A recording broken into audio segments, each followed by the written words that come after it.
This episode of ETC is sponsored by Hot Pocket's Hunger for More Gaming Tournament. They done fucked up and let us host a goddamn esports event live on the internet this weekend, in spite of the fact that this show exists. But that's not all the late-breaking news we have for you on this week's very special, not in the office episode of the Totally Uninformed Gaming Show. Here we go!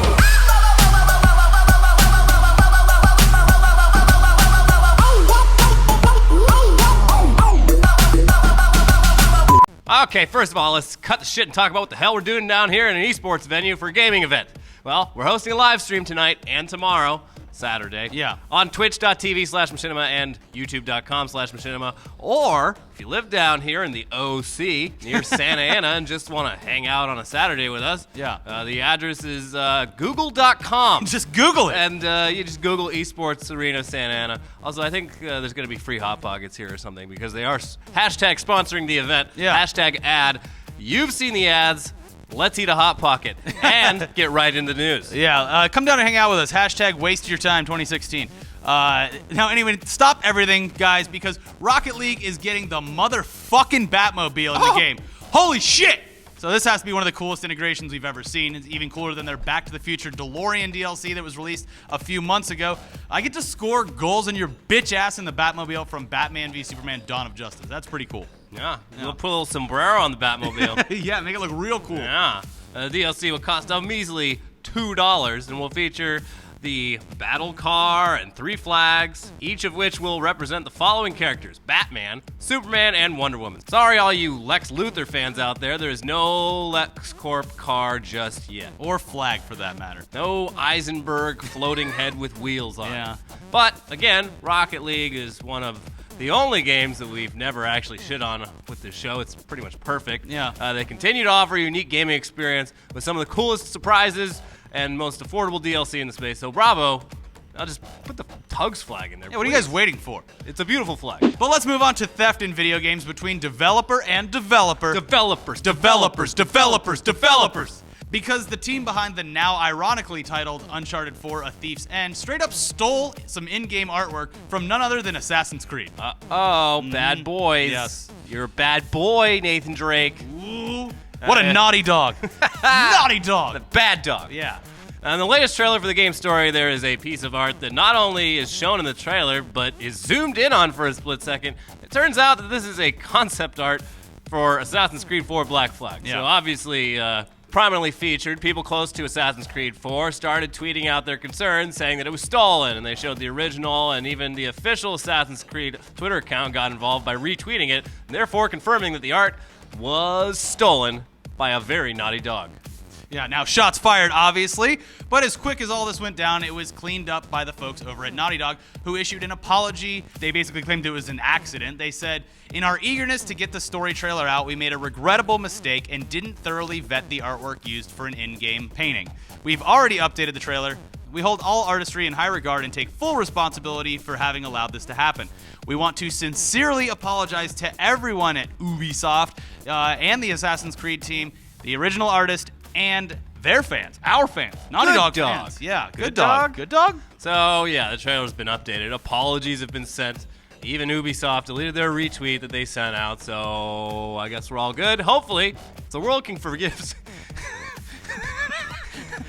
If the world can forgive Sam Pepper, we're sure it can forgive a company who actually contributes something meaningful to so many of our lives. Yeah, exactly. Now, here's something you don't hear every day, though. Pre-orders do matter, damn it.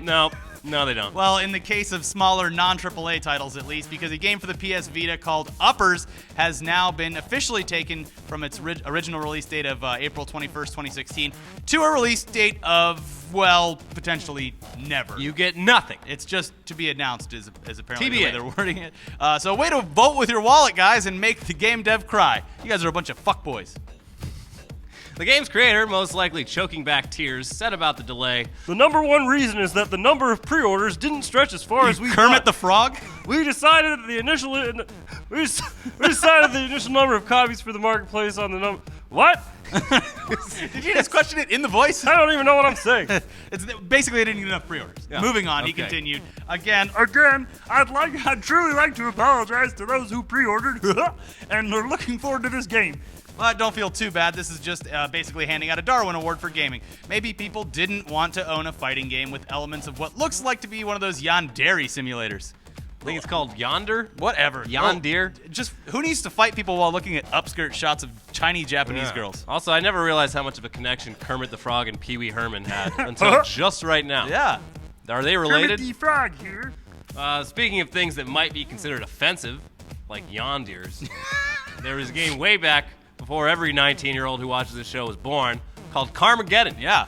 And while Grand Theft Auto pretty much perfected anything that could be achieved in the following sequels for a game where the sole purpose was running into pedestrians, they're making another one. Yeah. This time for PC and current-gen console. Yeah. Whoa. Color me excited, Elliot. Carmageddon. We're talking PS4. We're talking Xbox One. Maybe a Wii U. We're not talking Wii U. Probably not. Probably not. It's going to be called Carmageddon Max Damage, and there's not much we know about it other than it will keep the tradition of violently killing innocent people with a 2-ton death machine ironically alive, and this time it will feature online multiplayer so you and your other sociopaths can hang out and murder people together, most likely with big smiles on your faces. Ha!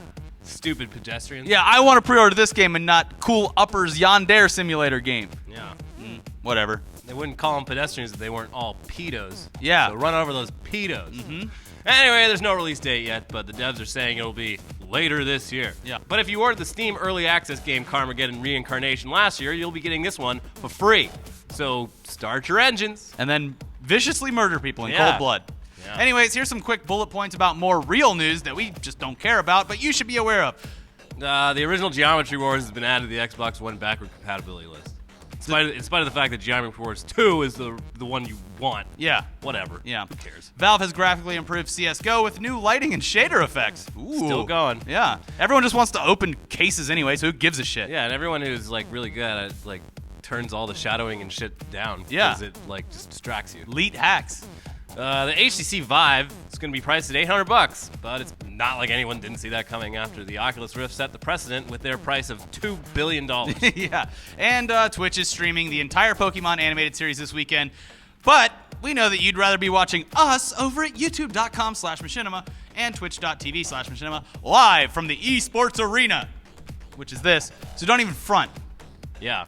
And since we're obviously here at the Kingdom of Esports and not up in LA at the Kingdom of T.U.G.S, Yeah. Shibby's going to have to do this review alone, remotely, in the cold, hollow shell of a man that he is, without our presence. Yeah. But I guess the good news is that we're not there to abuse him. So, live, via satellite, take it away, Shibby, with your Shibby review! So Ricky and Elliot are out somewhere doing some esports stuff, which is pretty cool, and they're not here to abuse me, so it's the perfect time to do a review. And this week's review goes out to Far Cry Primal, which made me wait an extra week to get my grubby little paws on the PC version, because we know that's what I play. One would think that beating other cavemen to death with a burning club would be fun for the whole family, but after the first few times, it's just mundane. Look, cave people have no technology, no iPhones, no Twitter, no sandpepper. How do you think anyone playing some Nerd Lord Wenja in 10,000 BC would be fun for more than just a few hours? Certainly not me. But Shibby, no one's here to, never mind. You can tame a tiger, you can ride a bear. Who gives a shit when you can play GT5 online and run over Xbox Live script kiddies with a fucking tank while I cry over the microphone about who's banging my mom, or on Just Cause 3 I can tether myself upside down a fighter jet wielding a grenade launcher blowing up a military convoy, or Fallout 4 is having sex with all companions. Like, why would you play Fallout? I don't know. Sure, the Wenja Daudmade Mushu language is amusing, just like Sims games, but that literally gets prehistoric quickly. Ah, good joke. No one's here to beat me. Yes. Sure. Killing someone with a spear feels manly and good, but it's not enough variety. Sure, it's the Stone Age, but where's the ability to block? Just like actually blocking all these attacks. Parry, dodge, or shield. Where's the default? You can't do shit. Gathering resources to the extent that Far Cry Primal wants is simply not fun. It's simply too much busy work and tedious. Red Dead Redemption, really, I really cannot speak today. I'm really happy to know it's here. Or Fallout 4, I could just go on forever. Did a much better job of this, and Ubisoft already steals enough mechanics from any other game, and they still get it wrong. Like, wow. All right. Overall, I cannot recommend this game because it's simply just not worth a $60 full retail purchase. Oh my goodness. For no plot, no multiplayer, Okay. Single player story only, and just wait till it gets on sale. You're seriously not missing out on anything, and here's a score. I'm not gonna give it a 0 out of 10. Here's a better one. 0 out of the 50 YouTubers that were paid to play this game and upload videos. No. I'm seriously here alone, so have fun at esports or whatever. Whatever. That was awkward. He needs us. Yeah, but since Wow. Shibby isn't here to defend himself, fuck you, Shibby. You're a garbage person who can't review the correct placemats and flower arrangements for his own wedding, let alone a title that devs took dozens of days to create. So let's look back at a previous Far Cry on today's Amazon Game Review. This one comes to us from Megavac, Yeah. who titled their review of Far Cry 4, which came out back in 2014, Overprice, the End. And he, or she, probably a he, says this. $59.99? Heh, on Steam it's $59.99 too. I ain't spending $59.99. $59.99 for a guy in a pink shirt? 8 months after release and still $59.99? Come on, STEM and on lean downloads. You need to get your act You need to get your act together. I'm no millionaire or fanboy who buy a game, just throw my allowance out the window. You need to act together. 1 star. Wow. Just a brilliant, well-educated, well-thought-out, and correctly spelled review of a game Very high energy. that it was very high energy. No low energy from this guy. No. Gotta build a wall around him. It's gonna be a great wall. Make Yeah. devs build it. Anyways, yeah, that was a great bunch of paragraphs that almost made sense. Anyways, guys, that's it for us here at the Esports Arena, but not entirely because we're doing this whole thing tonight live on the internet and tomorrow all day live on the internet. Jerome ASF's here. Steven Suckdick. Steven Suckdick MLG is here. Hound. White Boy 7th Street is here. Yeah, They're all probably. here. The whole gang is here. You're gonna want to watch it. If you're in Orange County, which I know that 90% of you live in, just get down here and hang out with us and play real life RC car Rocket League with us. But watch our other content in the meantime. We have that thing where Sam Pepper's back on the internet again. He's back at it. Back at it Back on again the with bike the broccoli for us. haircut. Yeah. And we have a new episode of Weekly Weird News where we talk about Hitler's deformed dick. Or was it? Or was it? And then Apple It was a beautiful dick. government wants to go in the back door on Apple. Just slide right in Tim the back Cook, door. you'd think he'd be into that, Yeah. but he says no. He says no. You bite down on this, Tim. Here we go. Jesus Christ. Here comes the U.S. government. All right, bye.